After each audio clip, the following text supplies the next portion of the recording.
우리가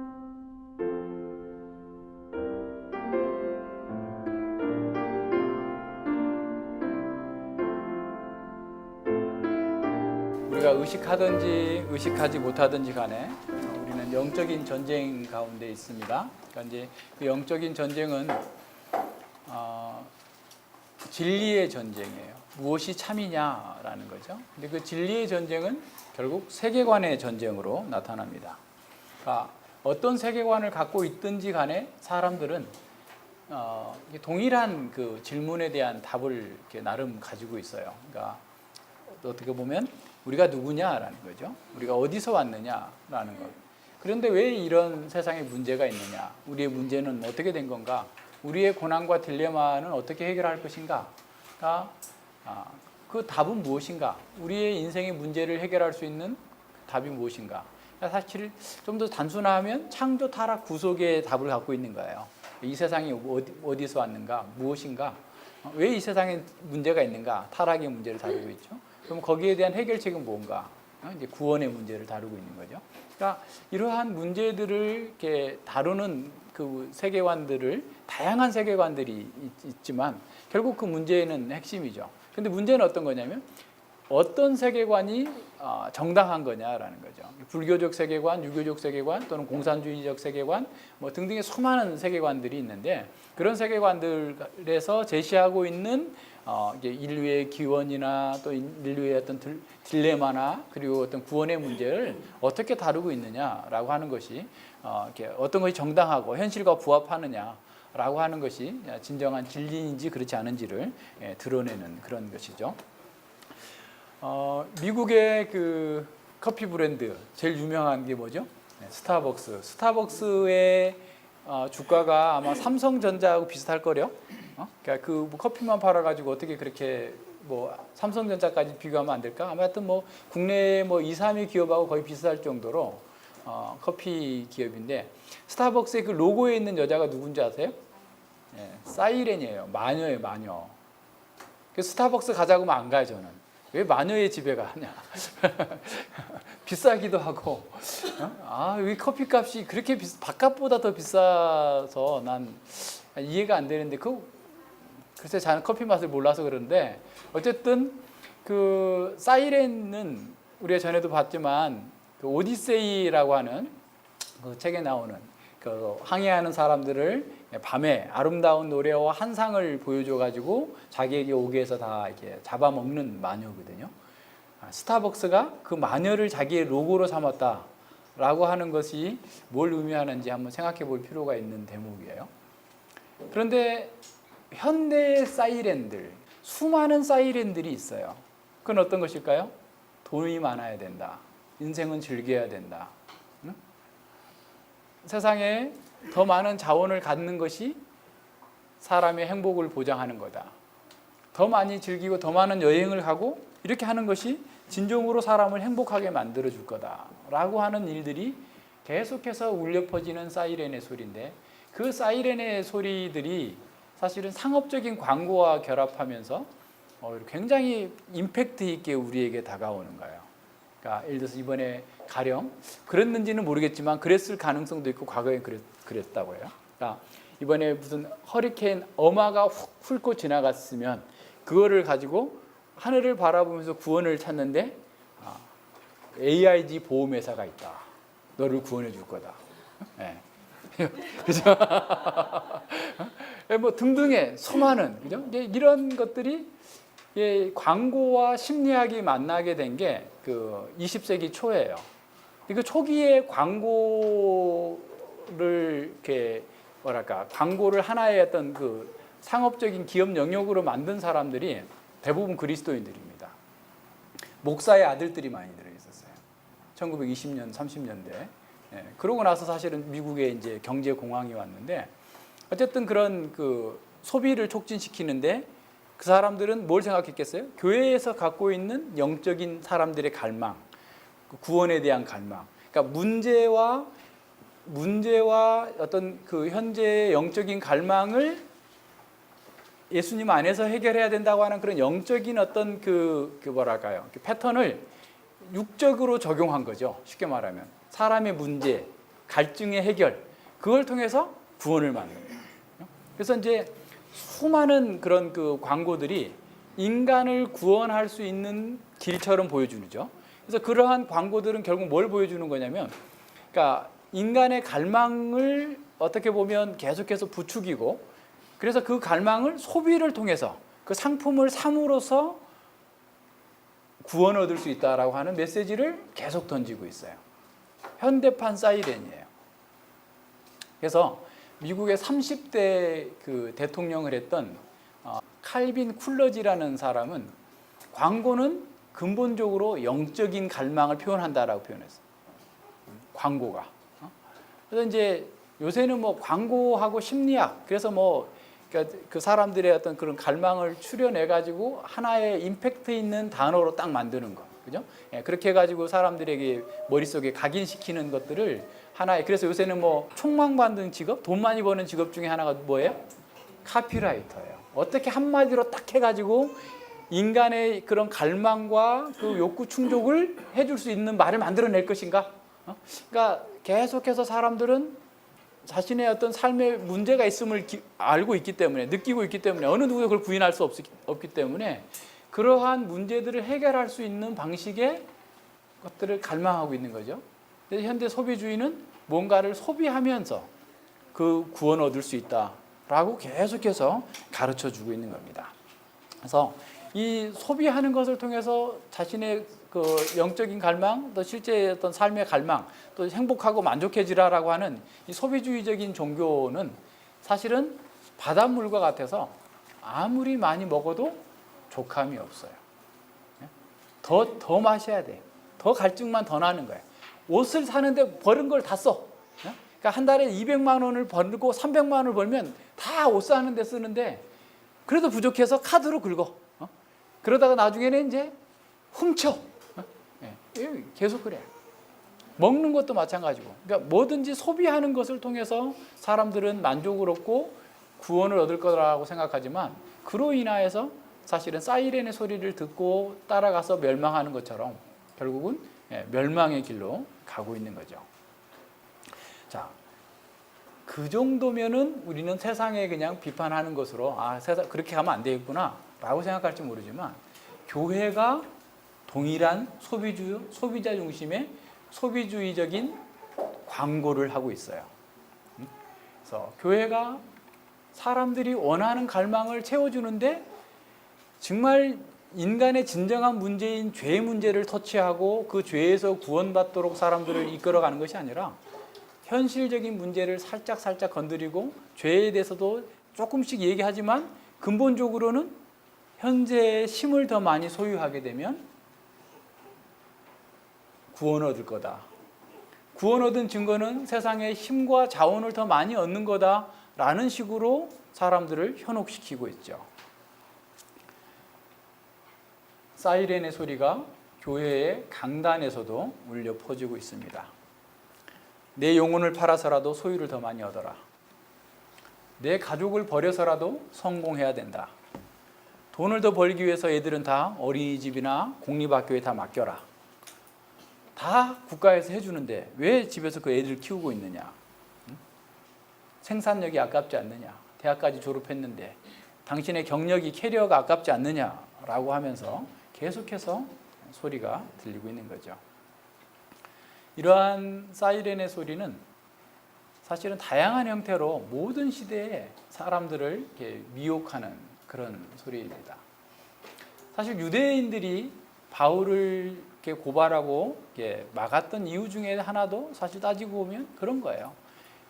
유대인의 메시아는 다윗 왕처럼 물리적이고 정치적인 힘을 가져야 된다라고 하는 생각에 그러한 사이렌의 소리에 사람들이 다 중독되어 있었던 거죠. 그리스도가 나사렛 예수라니 말도 안 되는 소리야 라고 했던 거예요. 오늘 바울이 자신의 회심과 자신이 유대인들에게 고소를 당하는 것, 그리고 자기에게 주어진 그 사명을 수행하는 면에 있어서 사실은 바울의 얘기는 한마디로 말하면 사이렌의 소리를 거부한 거예요. 그래서 내가 이 자리에 왔다라고 얘기하고 있는 거나 마찬가지입니다. 26장은 25장과 연결되죠. 그 새로 부임한 베스도에게 아그리파 왕이 이렇게 인사를 하러 왔고, 아그리파 왕이 와서 그 사람에 대해서, 바울에 대해서 이렇게 실사해야 되겠다. 그리고 베스도는 로마 총독에게 항소한 바울을 죄수를 보낼 때 아무 이유 없이 보냈다가는 자기의 총독주의가 날아갈 수도 있기 때문에 무엇 때문인지 상세하게 그 보고서를 써서 죄수와 함께 보내야 되기 때문에 아그리파 왕은 로마에서도 유대인들에게 있어서 정통한 전문가다라고 평을 받았기 때문에 아주 잘 된 거죠. 그래서 이러한 그 견해가 아그리파 왕에서 나왔고, 이렇게 해서 우리가 이 죄수를 보내니 황제가 이렇게 판결해 주십시오라고 하는 것을 잘 이용할 수 있는 좋은 기회가 됐어요. 그래서 이제 아그리파 왕에게 함께 어떻게 보면 청문회를 하고 있는 거죠. 아그리파 왕을 중심으로 총독과 그 총독 관저에 있는 모든 그 팔레스타인 지도자들이 함께 모인 자리에서 바울에게 변명할 수 있는, 변증할 수 있는 기회를 준 겁니다. 그래서 이제 아그리파 왕이 1절에서 얘기하죠. 얘기하라라고 하는 기회를 이렇게 주는 겁니다. 그래서 이제 바울은 우리가 여기서 눈여겨봐야 될 것도 그런 겁니다. 사실은 굉장히 정중한 그 얘기를 합니다. 손을 드는 것은 아주 정중하고 진실하게 모든 말을 내가 하겠다, 하나님 앞에서 하는 거다라고 하는 그런 어떤 제스처로서 사람들에게 자신의 말의 진실성을 담보하고자 하는 그런 표현이죠. 2절과 3절에 봅시다. 아그리파 왕이여, 유대인의 모든 송사하는 일을 오늘 당신 앞에서 변명하게 된 것을 다행히 여기옵나이다. 특히 당신이 유대인의 모든 풍속과 및 문제를 아심이니이다. 그러므로 내 말을 너그러이 들으시기를 바라옵나이다 라는 거예요.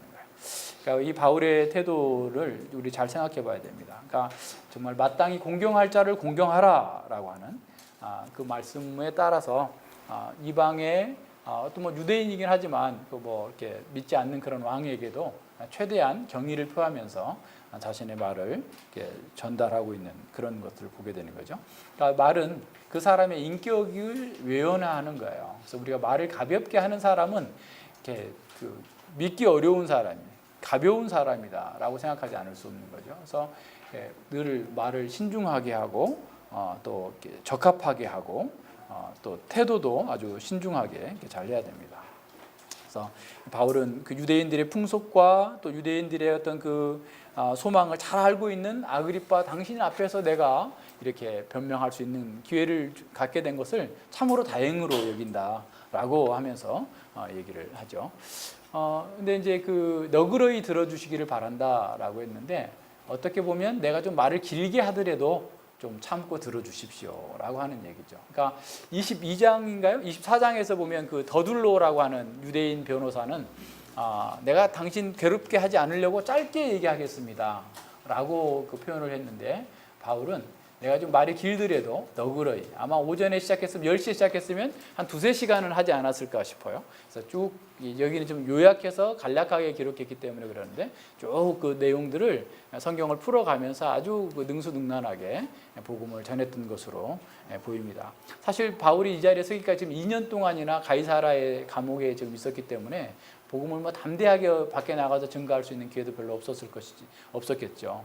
그렇지만 이것을 위해서 많이 준비하고 이렇게 있었을 거예요. 그래서 오랫동안 얘기를 하더라도 조금 참고 인내하시면서 너그럽게 들어주시길 바랍니다 라고 하면서 전하죠. 그러니까 자신의 변호의 그 문제, 변호에만 관심이 있었던 것이 아니고, 바울은 이 자신의 변호를 통하여서 복음이 무엇인지를, 하나님 나라가 이 땅에 임했고 그래서 왜 사람들이 그걸 믿어야 되는지를 말해주고 있는 거죠. 그래서 이제 뒤에 가서 보면 아그리파 왕이 네가 적은 말로 2-3시간 나한테 설득해가지고 나를 그리스도인 되게 하려느냐라고 얘기할 정도로 바울은 복음의 핵심을 드러내고자 했던 그런 것입니다.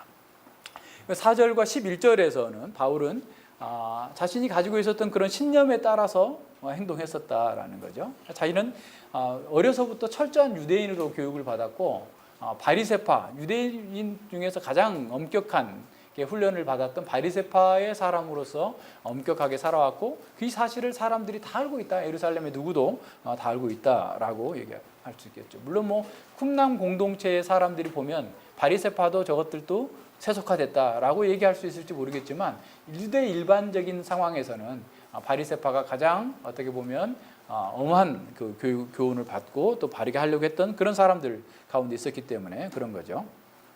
그러면서 자기도 유대인 바리새인으로서 하나님께서 약속하신 것, 구약과 또 구약에 있는 모든 소망을 다 믿고 살아왔다라는 거죠. 자, 그리고 지금 이렇게 신문을 받고 있는 것 또한 바로 그 일을 내가 증거하기 때문이다라고 선언합니다. 7절에서는 그걸 구체적으로 더 얘기하죠. 이 약속은 우리 12지파가 밤낮으로 간절히 하나님을 받들어 섬김으로 얻기를 바라던 바였다. 그러니까 이 약속, 정말 메시아를 통하여서 하나님 나라가 이루어질 거라고 하는 그 약속은 우리 12지파 이스라엘 모든 사람들이 다 소망하고 간절히 바랐던 그런 바다. 그래서 아그리빠 왕이요, 이 소망을 인하여 내가 유대인들에게 송사를 받는 겁니다. 내가 어떤 범죄 혐의가 있거나 어떤 사기를 졌거나 또는 어떤 괴악한 일을 행해가지고 지금 여기 잡혀서 2년 동안 여기 갇혀 있는 것이 아니라 내가 유대인들이 12지파가 그렇게 간절히 고대하던 바로 그 소망을 가지고 믿고 또 그걸 전했기 때문에 여기에 지금 내가 송사를 받고 있습니다 라고 얘기하고 있는 것이죠. 그래서 예수님의 부활을 통해서 성취된 그 약속이 현재화되어 있는데 유대인들은 그것을 믿지 않고 있다. 그래서 그것 때문에 내가 지금 심판을 받고 있다라는 거죠. 그래서 이제 8절에서 당신들은 하나님이 죽은 사람을 다시 살리심을 어찌하여 못 믿을 것으로 여기나이까. 그러니까 아그리빠 왕도 잘 알고 있는 내용들이고, 자, 예수님께서 구약에 있는 모든 약속과 또 그 구약 이스라엘 사람들이 모든 사람들이 소망했던 바로 하나님 나라를 가져왔고 그것의 확실한 증거가 그의 십자가의 죽으심과 부활이다 라고 하는 사실을 자기는 증거했고 가르쳤다. 이걸 사람들이 믿지 못하기 때문에, 그리스도의 부활을 믿지 못하기 때문에 사람들이 자신을 지금 이렇게 가져온 거다, 이런 상황이 된 거라고 얘기하고 있는 겁니다. 그래서 그 유대인들이 이렇게 반대하고 있는 것들, 그러니까 이게 굉장히 그 사람들이 오늘날도 우리 사회 현상을 잘 이렇게 한번 보세요. 지금도 이상한 말들을 막 하잖아요. 여러 가지 사회 현상에 대해서 너무 객관적으로 잘 드러났는데도 불구하고 엉뚱한 얘기들을 하는 그 사람들을 보면 그 사람들이 가지고 있는 세계관의 문제입니다. 신념의 문제예요. 그러니까 자네도 한번 얘기했잖아요. 어떤 말을 한다라고 했을 때 그 사람이 이런 말을 했어요.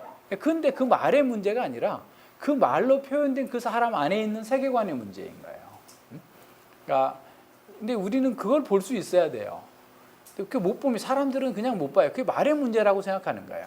그 사람들이 가지고 있는 그 세계관의 문제라는 것을 보지를 못하기 때문에 나중에 또 당하는 거예요. 또 당하고 계속 반복해서 당하는데, 우리가 이 사람들이 가지고 있는 그 신념이, 그러니까 예수님께서 그렇게 말씀하셨어요. 자문에서도 그렇고 그 사람의 소위가 어떠하면 그 행위가 어떠하는 거예요. 그 사람이 속에 있는 것이 나오는 거잖아요. 그러니까 그런 것들을 잘 분별할 수 있어야 되는데, 자, 이스라엘 백성들은 어떻게 보면 물리적이고 적극적인 그런 하나님 나라를 이렇게 소망했는데, 자, 예수님이 그것도 나사렛에서 나타난 그 더군다나 가장 로마 시대의 가장 끔찍한 형벌인 십자가에 못 박혀 죽은 그 사람이 그리스도라는 사실에 대해서 발분한 거죠. 견딜 수 없는 거야. 그러니까 바울 스스로도 얘기합니다. 나도 자기도 정말 그 말도 안 되는 일이다 라고 생각해가지고 교회를 핍박하고 외국에까지 나가가지고 교회 다니는 사람들을 다 잡아다가 감옥에 가두고 사람을 죽이는데도 내가 가편 투표를 한 사람이다. 그러니까 다시 말하면 그가 그 공회의원이었는지는 알 수 없지만 거의 그럴 가능성이 있죠. 그러니까 공회의원이라고 하는 그런 자리에 72명의 예루살렘 공회의원 속에 만약에 30대의 젊은 나이에 그가 공회의원이었다고 한다면 정말 어떤 탁월한 그런 능력을 가진 유대인으로서, 경건한 유대인으로서 감히 나사렛 이단 괴수가 그리스도라는 말을 하는 것에 대해서 견딜 수 없었던 거예요. 그래서 자기는 자기의 생명을 바쳐서라도 그렇게 우리 이스라엘의 소망을, 정말 하나님 나라를 가져오는 사람이 그렇게 무기력하게 십자가에 죽은 예수라는 사실을 말하는 사람들을 다 죽이는 것이 자신의 소명이라고 생각한 거예요. 자기는 그 일을 위해서 목숨을 걸겠다고 나선 겁니다. 쉽게 말하면. 그러니까 우리는 잘못된, 예를 들어서 좋은 일에만 사람들이 목숨을 거는 게 아니고 이렇게 잘못된 해석과 잘못된 적용, 사이렌의 소리를 듣고도 목숨을 거는 사람들이 많아요. 그러니까 사람들이 뭐 열심히 믿고 목숨 믿고 이단들 보세요. 이단들이 왜 이렇게 건물도 금방금방 삽니까? 집 팔아 바치라면 다 갖다 바치고 뭐 하라면 다 하고 그냥 아예 그냥 100% 다 순종하는 거예요. 그 사람들은. 왜 그래요? 잘못된 신념 속에서 그렇게 하는 거예요. 그러니까 사람들이 가지고 있는 생각과 세계관이 잘못되어 있으면 그걸 어떻게 방법이 없어요. 고칠 방법이 없어요. 바울 같은 경우도 한번 생각해 보세요. 예수님이 그를 만나주지 않고 예수님께서 그를 버렸다고 한다면, 택한 자가 아니었다면 사실은 계속 그렇게 하다가 죽었을 거 아니에요. 평생을 그렇게 살다가 죽었을 거 아니에요. 근데 바울을 그 태중에서, 이사야를 태중에서 부르는 것처럼, 에레미야를 태중에서 부른 것처럼 바울은 내 태중에서, 자기를 태중에서 하나님께 택하셔서 사도로 삼으셨고 이방인을 구원을 위해서 세웠다라고 하는 사실을 믿고 행하는 것처럼, 그래서 그가 은혜를 입어서 그러한 잘못된 신념과 세계관에서 빠져나온 거죠. 여기서 강조되고 있는 건 뭐냐면 빛입니다. 빛. 계속해서 보여주고 있는 것은. 그러니까 9절과 11절에서는 얼마나 내가 핍박했는지 그걸 한번 보라. 내가 뭐 다른 사람 다 한다. 대제사장들에게 사전 구속영장을 받아가지고 권위와 그 위임장을 받아가지고 사람들을 잡아오는, 외국에까지 가서 잡아오는 그런 악행을 내가 행했었노라 라고 할 정도로 심각하게 그렇게 했었던 것을 이렇게 보여주고 있어요. 그러니까 막 여기서 이 9절에 나타나는 내가 그렇게 행해야 될 줄로, 범사를 행해야 될 줄로, 이게 어떤 신적인 수동태예요. 반드시 해야만 할 일로 자기는 느꼈다는 거예요. 자기 신념으로서. 그래서 막 힘이 격분해서 외국에 나가서 그냥 사람들까지 다 끌어다가 이런 신성 모독하는 자들을 다 죽이겠다, 거룩한 분노를 가지고 그냥 싸웠다라는 거예요. 그런 사람이었어요. 그는 유대인들, 지도자들 다 그 자기가 그렇게 한 걸 다 알고 있다라고 생각하면서 그렇게 자기를 변호하고 있습니다. 근데 오늘날 우리도 한번 잘 생각해 봐야 돼요. 오늘날도 많은 사람들이 하나님께 충성한다고 그러면서 교단의 교리에 충성하는 사람들 많아요. 그 교단의 교리가 다 맞으면 좋은데 그렇지 않은 경우가 있어요. 그런데도 거기에 목숨을 거는 사람들이 굉장히 많죠. 바울은 나중에 자기 자신도 그랬었고 다른 사람들, 유대인들을 이렇게 바라보면서 로마서 10장 2절과 3절에서 뭐라고 말하죠? 그들이 하나님께 열심은 있으나 그 열심이 진리에 근거하지 않았기 때문에 오히려 하나님의 의에 복종치 않고 하나님의 진리에 복종치 않고 자기 의를 세우려고 더 열심을 내고 있다라고 얘기하고 있습니다. 그러니까 우리가 열심을 갖는 건 중요하지만 진리에 근거하지 않는 열심, 사이렌의 소리가 섞여져 있는 그런 열심. 사실 사단은 우리에게 진리가 아닌 것 가지고 이렇게 예를 들어서 불경을 이렇게 믿으라고 이렇게 얘기하지 않습니다. 진리를 가지고 얘기하죠. 에덴 동산에서 했던 것처럼 하나님의 말씀을 인용해요. 다 사용합니다. 예수님께 그랬던 것처럼 하나님 말씀을 사용하죠. 그런데 그 내용과 방식을 잘못되게 만드는 거예요. 진리를 왜곡하는 겁니다. 유대인들에게 있어서 사이렌은 어떤 거겠어요? 메시아는 힘이 있는 자여야 된다. 로마 제국을 물리치고 우리에게 다윗 왕국과 같은 그런 왕국을 건설해야 된다. 무조건 유대인은 구원받아야 되고 이방인들은 다 멸망받아 마땅한 자들이다 라고 얘기한 거죠. 정치적인 해방자로서의 메시아만을 생각한 겁니다. 또 사단은 어떤 것이겠어요? 사람들에게 자꾸 진리를 환원주의적으로 얘기하게 하는 거예요. 맞아요. 어떤 것이 맞아. 근데 코끼리 다리 만지기. 코끼리의 다리가 코끼리는 아니죠. 코끼리 다리를 코끼리는 기둥이 4개다. 코끼리는 그냥 밧줄이다. 코를 만지고 꼬리를 만지고 이런 식으로 하면 맞는 것 같지만 전체로는 틀린 것처럼 사람들이 하나님의 말씀을 환원주의적으로 자꾸 대함으로써 그걸 잘못되게 만들어가는 거예요. 이런 것들이 우리에게도 있을 위험이 있어요. 우리가 열심을 내는데 하나님의 진리의 균형에서 벗어나가지고 어떤 극단적으로 나가거나 잘못된 환원주의적으로 가게 되면 우리도 동일한 오류를 범할 수 있습니다. 사단이 우리에게 노리고 있는 게 바로 그런 거예요. 그래서 우리는 우리가 가지고 있는 정말 그 믿음의 경륜인지 아니면은 신념인지를 잘 생각해야 돼요. 신념은 어떤 거냐면 자기 안에서 나온 거예요. 내가 그렇게 믿는 거예요. 하나님께로 온 것이 아니에요. 하나님의 진리를 믿는 것이 아니고 자기의 대의 명분, 자기가 원하는 것들을 가지고서 그걸 해내겠다고 하는 거예요. 신념이죠. 그러니까 우리가 그런 신념을 가지고, 믿음이 아닌 신념을 가지고 행동하게 된다면 반드시 이러한 결과를 낼 수밖에 없습니다. 많은 사람들이 그런 거 해요. 으쌰으쌰 하면 돼요. 그러니까 뭘 하는 것도 보면 금방금방 해낼 수 있는 방법이 있어요. 사람들의 정욕적인 열심을 부추기면 그건 금방 할 수 있어요. 그런데 그거는 믿음의 방식이 아닙니다. 하나님께서 우리에게 뭔가를 하게 하실 때는 진리를 통해서 잘 점검하게 하세요. 점검하고 그리고 그것을 어떻게 해 나가야 될지를 또 살피게 하시고, 그리고 저 정당한 열심을 가지고 정당하게 하고 그 일의 결과가 하나님께서만 영광 받으시도록 해 나가는 것이 하나님의 방식입니다. 사람들은 모든 것들을 인간적인 어떤 운동과 열심으로 그 문제를 풀어내려고 하니까 당장의 효과는 있어요. 근데 그 속에는 알곡이 없어요. 알맹이가 없어요. 겉으로 볼 때 쭉정이와 알곡은 굉장히 비슷합니다. 육안으로 분별이 안 돼요. 바람을 불어봐야 알 수 있어요. 그죠? 육안으로는 분별이 안 되기 때문에 바람으로 하는 거죠. 따지고 보면. 그러니까 겉으로 볼 때는 다 이렇게 신앙인으로서 믿음 있는 사람인 것처럼 보이지만 고난이라고 하는 바람이 불어봐야 그 사람이 진정한 알곡인지 쭉정인지가 드러나는 거예요. 그러니까 우리에게 고난이 주어졌다고 한다면 그 고난은 나의 신앙을 테스트하는 거다라고 생각하셔야 돼요. 그래서 내가 진정으로 하나님의 백성으로서 더욱더 하나님께 나가고 하나님의 방식을 따라가고 있는가, 그 고난을 통해서 나의 죄를 부정하고 자기를 부정하고 하나님의 방식대로 살고자 하는가, 아니면 고난이라는 핑계를 대면서 이렇게 빠지고 저렇게 빠지고 저렇게 빠지고 그러면서 변명만 늘어놓고 있는가. 차이는 그거예요. 하나님의 말씀의 방식을 따라가지 않으면 우리는 자꾸 신념으로 가게 돼요. 신념적으로 뭔가를 하게 됩니다. 그러면 그건 자기에게도 해롭고 다른 사람에게도 해롭게 하는 그런 상황이 생겨나는 거죠. 그래서 보세요. 바울도 얼마나 열심히 했어요. 이 정도로 인정받고 능력 있고 실력 있는 사람이었어요.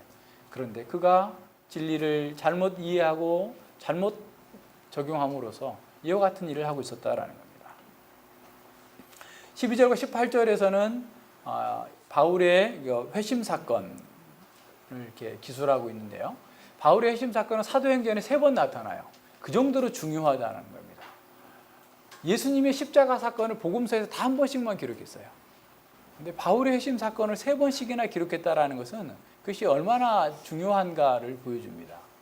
9장과 22장과 여기 26장에서 기록해주고 있는데 9장에서는 어떻게 보면 제3자적인 입장에서 객관적인 서술이 있었고 22장에서는 바울이 성전에서 붙잡혀가지고 그 안토니아 요새로 올라가는 그 층계 계단에서 광분에 있는 유대인들 회중들을 향해서 자기의 고백을 얘기하고 있는 건데 9장과 22장과 26장의 그 바울의 회심 기사 또는 그 예수님을 만난 사건에 대한 기사가 조금 달라요. 그건 이제 그래서 또 이게 뭐 어떤 문제가 있는 거 아닌가라고 생각할 수 있는데 그 강조점의 차이입니다. 그러니까 9장에서는 바울의 회심이 어떻게 보면 교회 공동체적인 어떤 그 섭리와 보호하심 속에서 있음을 잘 보여주고 있고요. 그리고 이제 지금 22장에서도 거기에 그 당시의 어떤 그 상황과 문맥에서 주어지는 거고 여기 26장에서는 구원이라고 하는 말은 딱 한 번만 나옵니다. 그러니까 이 26장에서 바울이 지금 얘기하고 있는 것은 자신의 구원으로서의 회심 경험보다는 그 구원과 사명이 하나였다라는 사실을 강조하는 데 초점이 있어요. 그래서 이제 그 예수님께서 말씀해 주신 것도 보면 아나니아를 통해서 9장에서는 바울에게 이게 전달해 주는데 여기서는 바로 예수님께서 전달해 주신 것처럼 묘사하고 있는데 그건 어떤 거냐? 2번 있을 수도 있지 않느냐라고 생각하는데 저는 그렇게 보기보다는 오히려 아나니아를 통해서 주어진 말씀을 예수님께서 주신 말씀을 그대로 받는 거죠.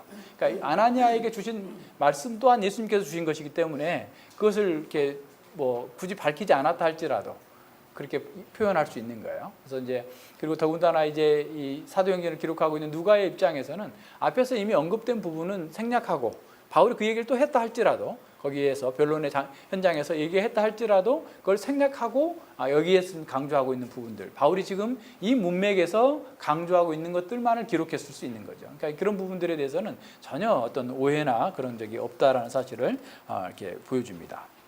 근데 이제 바울이 그 12절에서 보여주고 있는 그 빛에 대해서 오히려 9장과 22장보다도 더 아주 강력하게 표현하고 있습니다. 태양의 밝기를 능가하는 엄청난 광채를 보게 됐다.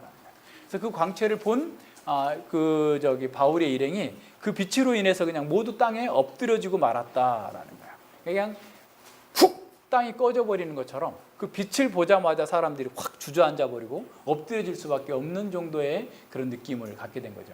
그래서 이 사람은, 바울은 그래도 경건한 유대인이었기 때문에 그러한 빛 가운데서 땅이 꺼질 정도로 확 주저앉게 되는 그런 상황 속에서 자기도 모르게 주여 누구십니까? 이거 주님이라는 사실을 금방 인식을 한 거죠. 그래서 주여 당신이 누구십니까? 라고 물었더니 나는 내가 핍박하는 예수라 라고 하면서 자기를 이렇게 만났다라는 거죠.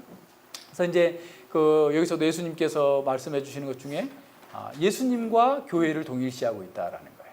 그러니까 마태복음 25장에서 예수님께서 너희 중에서 지극히 작은 자에게 행한 것이 곧 나에게 행한 거다 라고 하는 것처럼 지금 예수님께서는 바울에게 아주 작은 사람에게 핍박하고 고난을 행하고 교회를 잔멸하려고 한 것, 바로 그게 나에게 한 거다 라고 하면서 그거를 이렇게 바울을 책망하죠. 자, 14절에 보면 우리가 땅에 엎드려지며 내가 소리를 들으니 히브리 방언으로 이르되 사울아 사울아 내가 어찌하여 나를 핍박하느냐, 가시쇠를 뒷발질하기가 내게 고생하니라 그랬어요. 가시쇠를 뒷발질한다. 그러니까 이제 짐승의 소를 이렇게 몰거나 말을 몰 때 이렇게 채찍으로 안 가면 막 두들기 패잖아요. 그러면 이제 이놈도 가기 싫으니까 그냥 때리면 감 맞지 않고 뒷발로 확확 차는 거예요. 그럼 뒷발 차는데 차려고 하는 그 정도에다가 가시채를 놔둬요. 그러면 지가 더 아프니까 앞으로 갈 수밖에 없을 거 아니에요. 좀 그건데 당시에 이게 격언입니다. 헬라 로마 시대에 아주 흔하게 사용되었던 격언인데 어떤 거냐면 그러니까 신이 정해준 운명을 피하려고 하는 사람은 고생만 더한다. 그 말이에요. 그러니까 지금 바울에게서는 어떤 거겠어요? 하나님께서 너에게 정한 길은 이 길인데 오히려 거꾸로 자꾸 돌아가려고 하면 너만 고생스러운 거다. 그러니까 그렇게 하지 말고 하나님의 뜻대로, 어떻게 보면 하나님의 부르심과 운명에 순종해서 가라라고 하는 것을 이렇게 보여주고 있는 것이죠. 그러면서 예수님께서 그에게 나타나신 목적을 분명하게 말씀해 주시는데 16절과 18절입니다. 일어나 내 발로 서라. 내가 내게 나타난 것은 곧 내가 나를 본 일과 장차 내게 나타날 일에 너로 사환과 증인을 삼으려 함이니 이스라엘과 이방인들에게 내가 너를 구원하여 저희에게 보내어 그 눈을 뜨게 하여 어둠에서 빛으로 사단의 권세에서 하나님께로 돌아가게 하고 죄사함과 나를 믿어 거룩게 된 무리 가운데 기업을 얻게 하리라 하더이다 그랬어요. 자, 일어나 발로 서라라는 거죠. 새로운 사명을 받는 그런 발걸음을 옮겨 떼라라는 거죠. 에스겔서를 번역한 70인역 번역자들도 동일한 단어를 썼어요. 선지자의 사명을 주실 때 하시는 그런 말씀인 거죠. 16절과 18절에서 나타난 그 바울의 사명을 우리는 5가지 정도로 이렇게 나눠볼 수 있습니다. 첫 번째는 주께서 그를 구원하신 목적은 그를 사환과 증인으로 세우기 위함이었다라는 거예요. 삼으려 함이니라는 말은 손으로 지정하여 세우다라는 말이에요.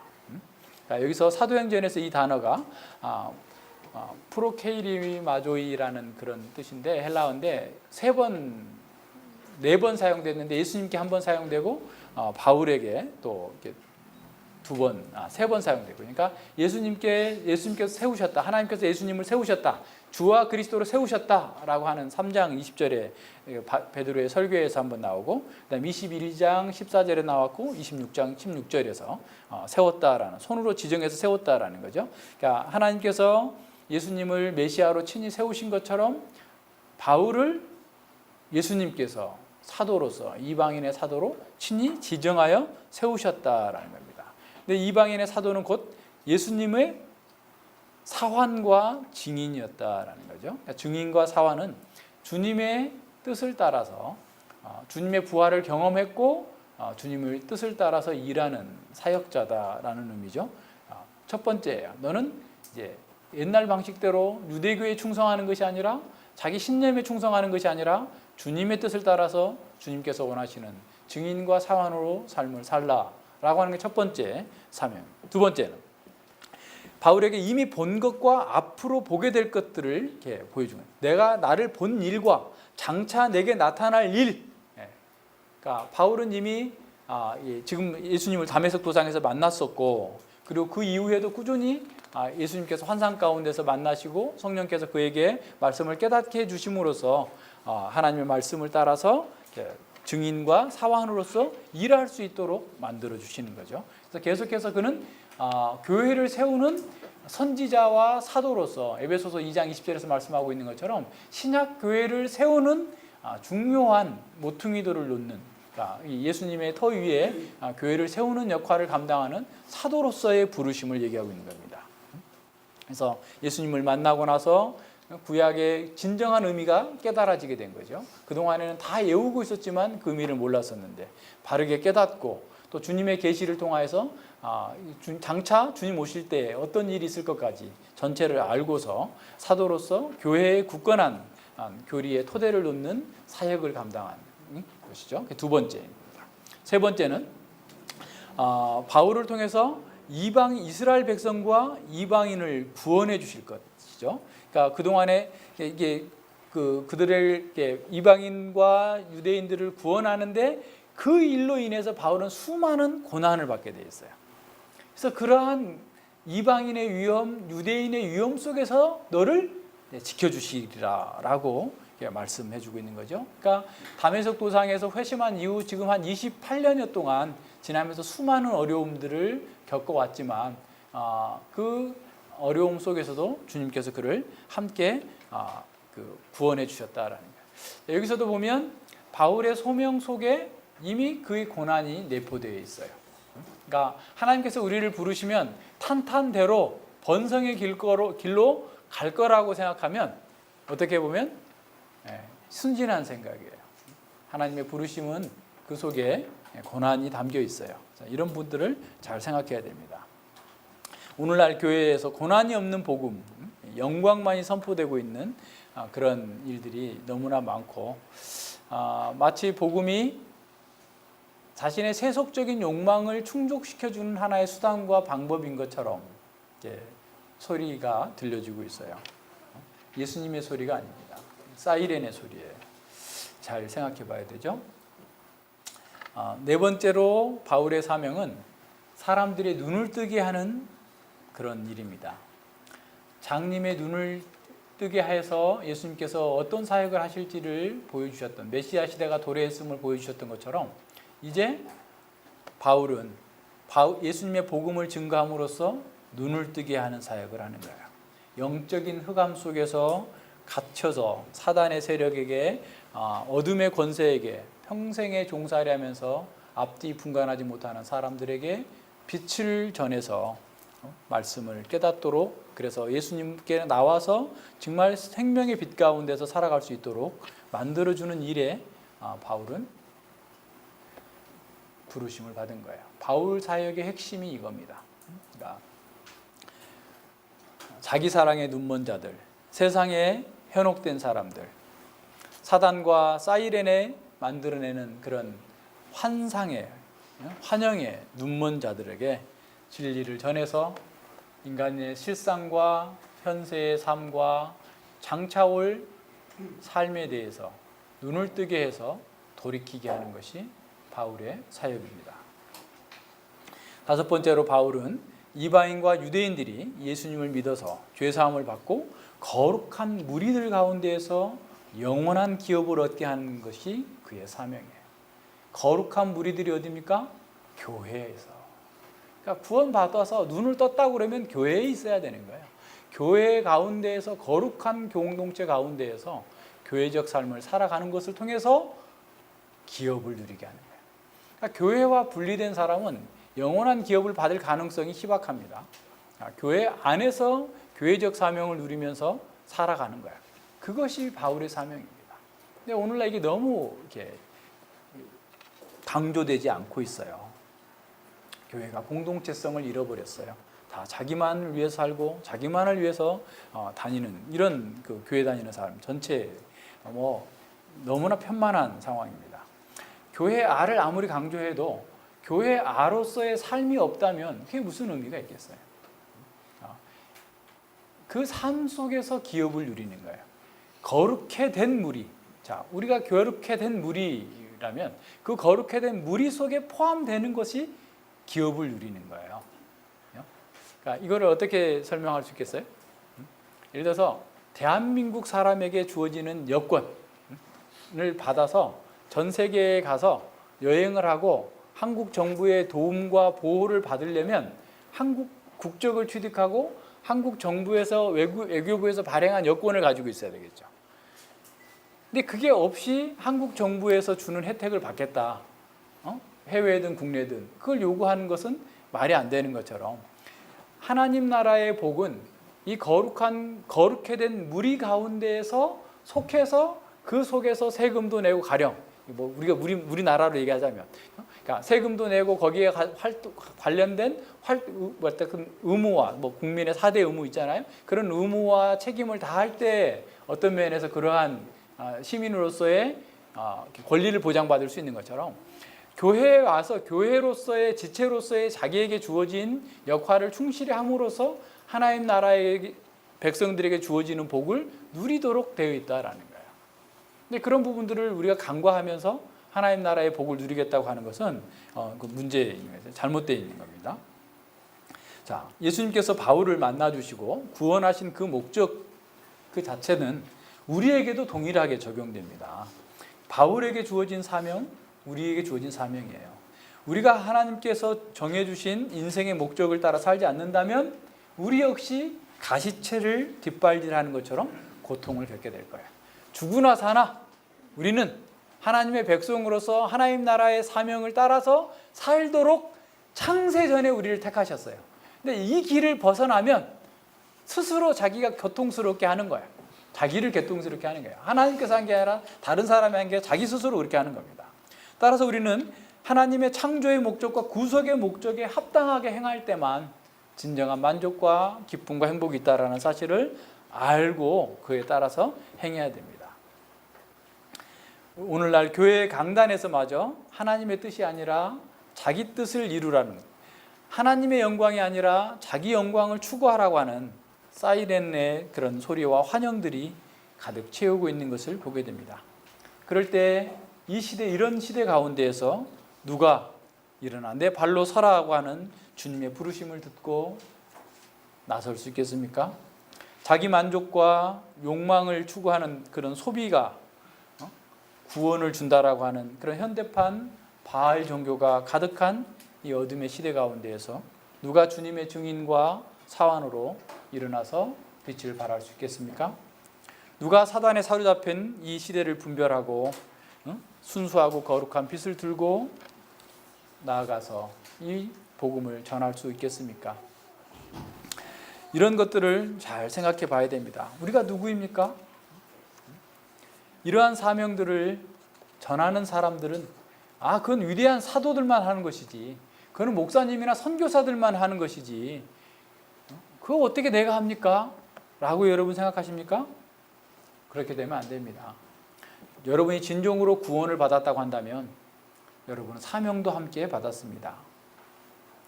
많은 사람들이 하나님 나라와 구원을 자기 중심적으로 생각해서 그냥 믿었기 때문에 지옥 가지 않고 천국 간다 라고 하는 생각 속에서 머물러 있습니다.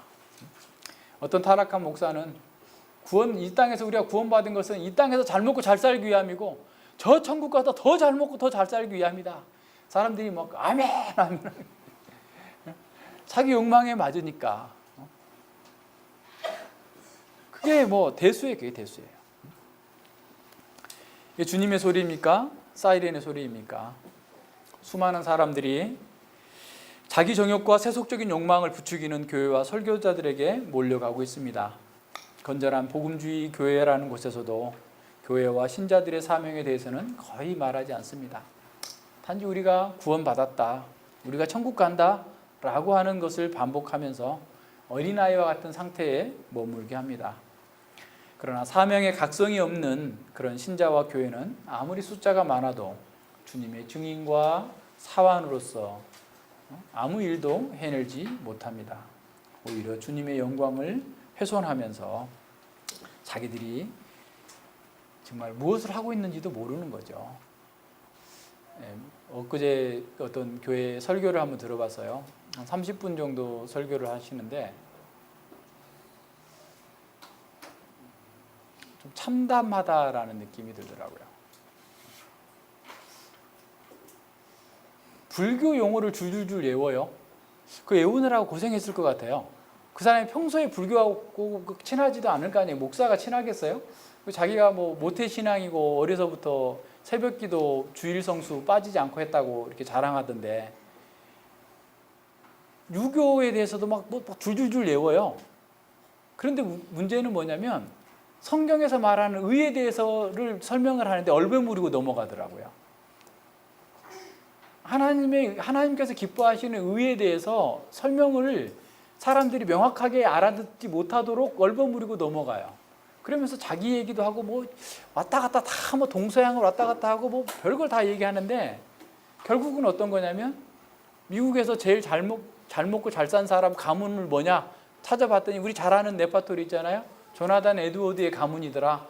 그 중에서는 뭐 교수가 몇 명 나왔고 뭐 판사가 뭐 몇 명 나왔고 뭐 부통령이 나왔고 어쩌고 저쩌고 믿음 좋으면 그렇게 복 받는다. 그 얘기하고 있는 거예요.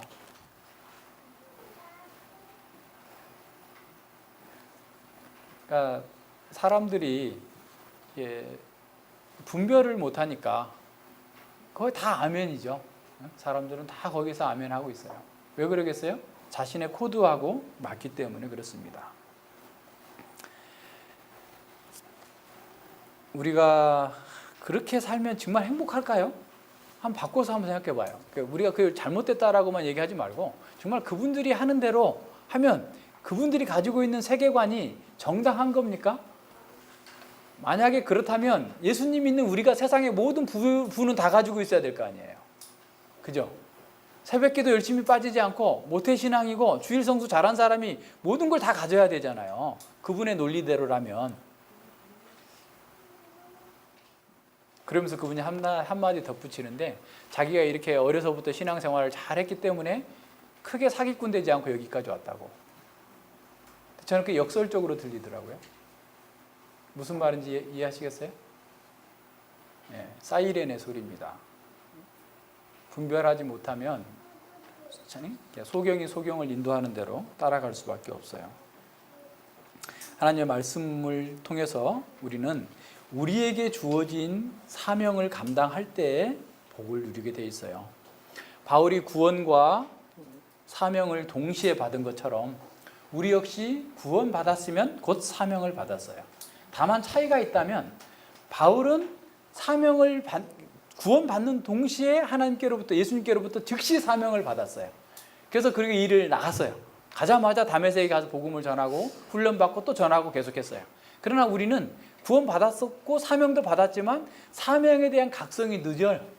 어린아이가 자라서 이렇게 사람다운 행위를 하는 것처럼 우리가 사명을 받았음에도 불구하고 우리는 그것도 모르고 그냥 살다가 말씀을 통해서 계속해서 가르침을 받음을 통해서 사명에 대한 각성이 커져가는 것이 다를 뿐이지 나머지는 똑같습니다.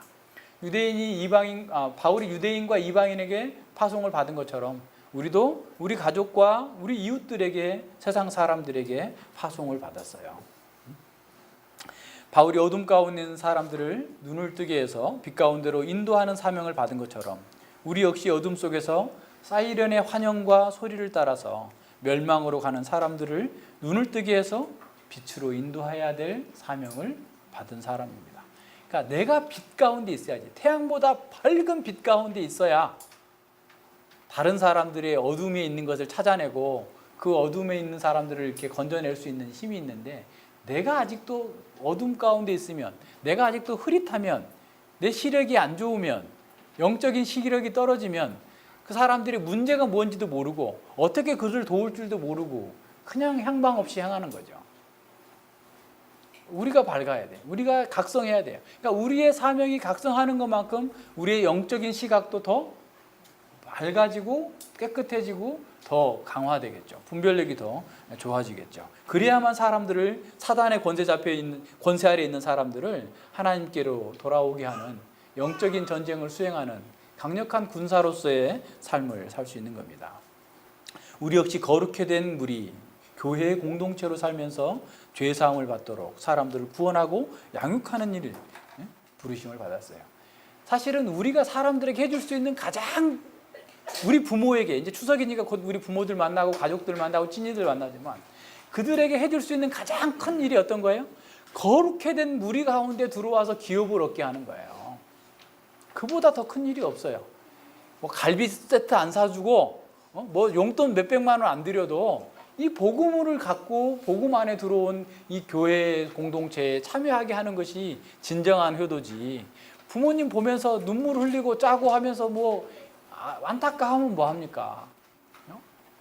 그것도 방법이 없잖아요. 우리가 정말 긍휼히 여김을 받았다면 긍휼히 여기는 자로서 죄 가운데서 사단의 권세 아래서 어둠 가운데서 사이렌의 소리에 중독되어서 죽어가는 줄도 모르고 거기에 빨려 들어가는 사람들에게 복음을 전해서 거룩해 된 이 교회를 나오게 해야죠. 우리가 최상의 것을 주는 거예요. 교회 나오는 게 뭐 목사를 위해서 나옵니까? 교회를 위해서 나오는 게 아니라 자신들을 위해서 나오는 거예요. 그러니까 우리는 구원받는 순간 바로 이 사명을 함께 받았어요. 어떤 면에서 바꿔 말하면 이 사명을 수행하기 위해서 구원받은 겁니다. 따라서 이 사명에 관심이 없는 신자라고 한다면 구원의 목적에 무지한 상태라고 할 수 있는 거죠. 우리가 이 사명을 수행하기 위해서 그러나 성장해야 돼요. 자라가야 되죠. 거듭난 사람에게 주어지는 그 첫 번째 일은 사명을 수행할 수 있도록 성장해 가는 거예요. 어린아이가 뭘 하겠다고 나서면 위험하잖아요. 그래서 디모데서 3장에서도 이렇게 정말 감독의 자격을 얘기하면서 믿은 지 얼마 되지 않은 사람은 세우면 안 된다라는 거예요. 잘하지 못했기 때문에 그런 거예요. 신앙생활에 지름길이 없어요. 아무리 똑똑하고 뭐 열심히 해도 다 시간이 필요해요. 우리가 운전할 때 제가 처음에 운전하는데 어떤 친구가 그 얘기가 친구인지 어떤 그 교회 형제였는지 모르겠는데 저한테 하는 얘기가 20만 킬로를 운전하기까지는 초보라고 늘 생각하십시오. 내가 운전한 경력이 20만 킬로 정도 돼야 길에서 겪을 수 있는 수많은 그 다양한 위험들을 내가 경험해 봤다는 거예요. 그러기 전에는 초보다는 생각을 가지고 늘 조심해서 운전하라. 자만심을 가져서는 안 된다. 그런 말이겠죠. 자라가야 돼. 운전도 20만 킬로 하려면 하루에 20만 킬로 할 수 있습니까? 시간이 가죠. 그러니까 우리가 사람들이 하나님의 말씀대로 어디 가서 정말 하나님의 명예에 욕되지 않게 바르게 사역할 수 있으려면 적어도 성장해 가야 돼요. 적어도 7년. 적어도. 그러면 이제 처음 온 사람은 목사님 저는 한 2년 만에 할게요. 열심히 해보세요. 2년 지나면 근데 7년이 지나도 7년 너무 길다고 생각했는데 7년이 됐는데 아직 아무것도 안 됐네요. 보통 그렇게 됩니다. 그래서 교회가 해야 될 일은 첫 번째 뭐냐? 계속해서 양육하도록 계속 거듭난 사람들이 사명을 수행할 수 있도록 양육해가는 것. 그러기 위해서 직분자들이 필요한 거예요. 그러기 위해서 교회가 있는 겁니다. 그러니까 교회 공동체 속에서 서로에게 좋은 영향을 주고받아야 돼요. 철이 철을 날카롭게 하는 것처럼 친구의 얼굴을 빛나게 하는 거야. 철이 철끼리 부딪히면 어떻게 돼요? 봤어요? 금강석 탁 부딪히면 뭐가 나와요? 불똥이 튀잖아요. 불똥이. 때로는 그럴 수도 있어요. 우리 성도들끼리 권면하고 충고하고 하는데 불똥이 튀어. 왜냐하면 좋게 말해서 안 들을 때는 또 세게 말할 때도 있어야 되잖아. 그죠? 친구의 충고니까. 불똥이 튈 수 있어요. 그럴 때 그 사람이 얼굴에 있는 때도 벗겨지고 마음에 있는 때도 벗겨지고 하나님의 사람으로 온전케 돼요. 마음이 마음을 서로 비추는 것처럼 온전하게 자라가야 돼요. 그러니까 그런 자라가는 것에 이게 어떻게 보면 참 어려워요. 인간이 사람이 세상에 어떤 것보다 가장 많은 질병을 가지고 있다고 그래요. 우리 몸에 갖고 있는 질병 숫자가.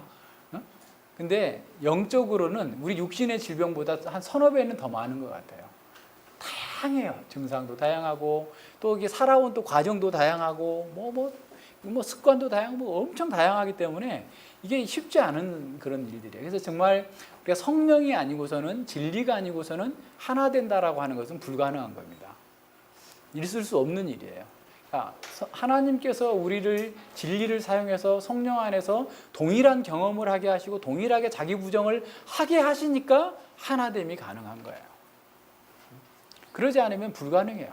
포기해야 돼요. 당장 때려쳐야 돼요. 안 됩니다. 하나님께서 우리를 말씀을 가지고 사용하셔서 우리를 정말 변화시키시는 하나님의 능력이, 성령께서 우리와 함께 하시기 때문에 그게 가능한 거예요. 그래서 계속해서 그 길로 가야 됩니다. 그러지 않으면 순식간이에요. 순식간에 그냥 뭐 옷 빠는 거는 어려워도 더러워지는 거는 순식간인 것처럼 우리 안에서도 마찬가지예요. 모든 면에서 그래요. 그래서 교회가 정말 이 어떻게 보면 거룩하게 된 무리 가운데 우리가 있을 때, 교회 공동체 가운데서 양육받을 때 정상적으로 성장할 수 있어요. 그래서 교회는 정말 예배와 양육과 선교의 사명을 이루기 위해서 우리가 가지고 있는 은사와 역량을 최대한 발휘해야 돼요. 선택과 집중해야 돼요. 뭐 쓸데없는 일 많이 하고 돌아다닐 게 아니라 이 일에 집중해야 되는 거죠. 자, 많은 사람들이 교회를 섬기는 것을 희생한다라고 생각합니다. 하지만 이는 주님의 은혜를 망각하기 때문에 생겨나는 생각이에요. 우리가 받은 구원이 얼마나 큰지를 모르기 때문에, 또는 잠시라도 잊어버리기 때문에 그런 생각이 나오는 거죠. 영원한 사망을 받아 마땅한 자들이 이 거룩해 된 무리 교회 공동체에 참여한 것만으로도, 하나님 나라에 참여한 것만으로도 이건 있을 수 없는 일이에요. 세상의 어느 힘으로도, 재벌도 대통령도 권력자도 어느 누구도 할 수 없는 그 일들을 우리 하나님의 은혜로 받았습니다. 하나님께서 가장 기뻐하시는 아들을 십자가에 던져서 죽이심으로써 우리를 구원해 내셨고, 우리를 이 교회로 부르셨고, 우리를 하나님 나라에 부르셨어요. 그런데 우리가 그 하나님의 사랑이 얼마나 큰데, 그 사랑이 십자가에서 선명하게 가장 잘 드러나 있음에도 불구하고 우리가 감히 그 은혜 앞에서 하나님, 내가 이런 걸 희생했습니다 라고 말할 수 있겠어요? 우리의 몸과 영혼과 우리 전체를 다 불살라 드린다 할지라도 하나님의 은혜에 100만 분의 1, 1000만 분의 1 갚을 수 있겠어요? 아니, 이사야가 고백한 것처럼 우리의 의는 다 더러운 옷과 같아서 하나님 앞에서 아무것도 내세울 게 없습니다. 쓰레기와 같은 겁니다. 우리의 행위는. 그렇게 말할 수밖에 없음을 우리는 알아야 됩니다. 그런 우리를 하나님께서 이 거룩해 된 무리 교회 공동체에 들어오게 해주신 그 사랑이 반응하는 그런 헌신이 자기 희생일지 생각해 봐야 됩니다. C.S. 루이스와 동시대에 살았던 도로시 세이어즈는 이런 진정으로 사랑하는 사람은 자기를 희생한다라고 생각하지 않는다라고 말합니다. 아까 얘기했던 도구만은 드라마다라는 책에서 나온 얘기예요. 우리가 무언가를 정말 좋아하면 자아를 잊어버리게 되고 희생은 그 활동의 일부가 될 뿐이다. 무언가를 진정으로 좋아한다면 자기를 잊어버린다는 거예요. 그리고 무언가를 희생하는 것은 그것의 일부인 거라는 거죠. 자신에게 한번 물어보라. 당신이 최고로 하고 싶은 일을, 하고 싶은 어떤 일이 있다면 그것을 위해 장애물을 제거하거나 다른 활동을 포기하는 것을 자기 희생으로 여기는가? 정말 당신이 좋아하는 것, 그 일을 하기 위해서 내가 다른 것을 포기하거나 다른 걸 버리는 걸 희생이라고 여기느냐라는 거야.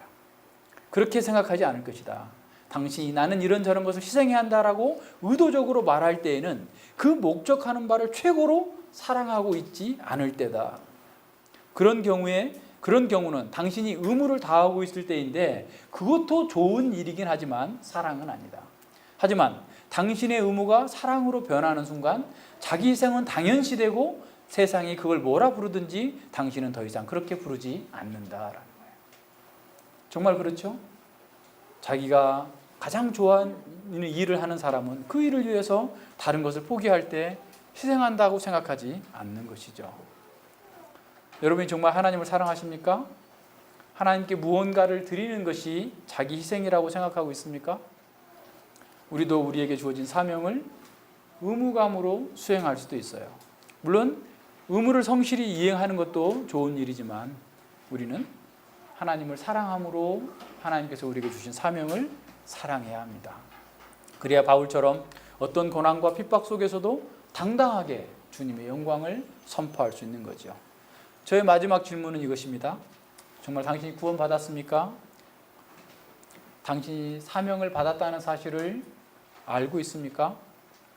당신이 사명을 수행하기 위해서는 고난도 받아야 된다는 사실을 알고 있습니까? 당신에게 주어진 이 사명이 의무라고 여겨집니까? 아니면 하나님을 사랑하기 때문에 나는 기쁨으로 그렇게 하고 있습니까? 하나님을 사랑하는 사람은 그 사명을 수행하기 위해서 죽음과 같은 고통을 견디면서도 희생이라고 생각하지 않습니다. 심지어 순교하면서까지라도 희생이라고 생각하지 않습니다. 손양원 목사님 아시죠? 그분의 아들이, 두 아들이, 금쪽 같은 그 아들이 공산당에 의해서 죽임을 당했죠. 그 목사님이 첫 번째 그 소식을 듣고 한 말이 주여 감사하나이다. 불의한 미련한 자식들을 순교하게 해주셔서 감사합니다. 두 오빠를 잃은 동생은 아버지를 이해할 수 없었다고 고백해요. 어떻게 저럴 수 있을까? 거기서 끝난 게 아니죠. 자기 아들을 죽인 그 공산당 청년을 양아들로 입양해서 키웠습니다. 어떻게 그럴 수 있을까요? 하나님을 사랑했기 때문에. 자기가 뭘 했다고 하는 게 아니라 하나님의 은혜이기 때문에 은혜만을 찬양할 수 있다라고, 은혜만이 자기의 모든 중심이라고 했기 때문에 가능한 거예요. 순교한다면 그건 하나님의 은혜라고 생각하면서 기쁨으로 나아갈 수 있는 거죠. 순교하는 사람은 자기가 희생했다고 생각하지 않습니다. 오히려 순교할 수 있는 은혜를 주신 하나님께 찬양과 영광을 돌리게 됩니다. 그런 사람보다 복되고 아름답고 강한 사람은 이 세상에 없습니다. 거룩하게 된 무리들 속에서 저와 여러분이 바로 이러한 복을 누릴 수 있기를 바랍니다. 기도하겠습니다. 하나님 아버지 감사를 드립니다. 하나님께서 바울을 구원하시면서 그에게 또한 사명을 맡기셨던 것과 같이 저희들에게도 구원하시고 동일한 사명을 맡기셨음을 알고 참으로 감사와 찬양과 영광을 돌려드립니다. 우리는 때로는 이 사명이 버겁기도 하고 우리의 힘에 부치기도 하고 때로는 우리가 무엇인가를 한 것인 것처럼 자기 희생과 자기 헌신에 너무 큰 것처럼 오해하고 또 잘못된 생각 속에서 교만해질 때도 많이 있었음을 고백합니다. 아버지여, 저희들이 이러한 모든 죄를 회개하고 주님 안에서 진정으로 주님을 사랑하기 때문에 우리에게 있는 그 모든 것들이 주님께 합당하게 반응하며 나아갈 수 있도록 정말 주님을 사랑하게 하여 주시고 주님께서 맡기신 그 사명을 사랑함으로 행할 수 있도록 은혜 베풀어 주시옵소서. 그래서 아직도 어둠 가운데에서 사이렌의 소리를 듣고 사단의 소리를 듣고 죽음 가운데로 달려가고 있는 많은 사람들을 주님께로 인도하며 거룩해 된 이 무리 가운데에서 우리와 함께 영원한 기업을 누릴 수 있도록 우리 주변에 있는 사람들에게 주님의 사자로서 주님의 충성된 증인과 사환으로서 일할 수 있도록 주님 저희들을 붙들어 주시고 깨닫게 하여 주시옵소서. 우리가 이 사명을 감당하기 위해서 더욱더 성숙해야 되겠고 더욱더 주님의 뜻을 잘 알고 분별하며 세상을 분별하여서 온전히 주님께서 원하시는 거룩한 일들을 잘 감당할 수 있도록 은혜 베풀어 주시옵소서. 감사드리며 예수님 이름으로 기도드립니다. 아멘.